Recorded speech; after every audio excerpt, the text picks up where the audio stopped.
क्या आप जानते हैं कि गौतम बुद्ध, जो दुनिया के सबसे महान धर्मों में से एक के संस्थापक हैं, उन्होंने राजकुमार का जीवन छोड़कर जंगल क्यों जाना पड़ा? गौतम बुद्ध, जो बाद में बुद्ध बन गए, का जन्म शाक्य गणराज्य के कपिलवस्तु में एक राजसी परिवार में हुआ था। उनके पिता राजा शुद्धोदन और माता रानी महामाया थीं। बुद्ध बचपन से ही बहुत बुद्धिमान और दयालु थे। एक दिन बुद्ध को राजसी जीवन के सुखों से ऊब हो गई और वह जीवन की कठोर सच्चाइयों को जानना चाहते थे। उन्होंने अपने पिता से राजसी जीवन को त्यागने की अनुमति मांगी, लेकिन उनके पिता ने अनुमति देने से इनकार कर दिया। बुद्ध ने अपने पिता को समझाने की बहुत कोशिश की, लेकिन वे नहीं माने।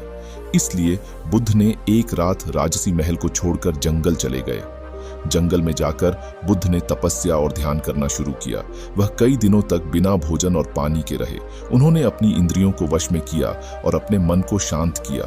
कई वर्षों के तप और ध्यान के बाद बुद्ध को आत्मज्ञान प्राप्त हुआ। उन्हें जीवन के दुख का कारण और उससे मुक्ति का मार्ग समझ में आ गया।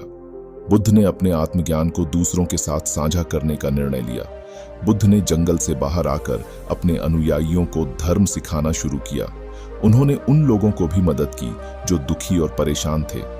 बुद्ध की शिक्षाएं आज भी लाखों लोगों को दुख से मुक्ति पाने में मदद कर रही हैं। बुद्ध की कहानी हमें सिखाती है कि जीवन में कुछ भी स्थायी नहीं है। सुख दुख आते जाते रहते हैं। इसलिए हमें किसी भी चीज से मोह नहीं करना चाहिए। हमें जीवन के दुख से मुक्ति पाने के लिए प्रयास करना चाहिए और दूसरों की मदद करनी चाहिए। जीवन के बारे में और अधिक प्रेरणादायक कहानियों के लिए मेरे चैनल को सब्सक्राइब करें।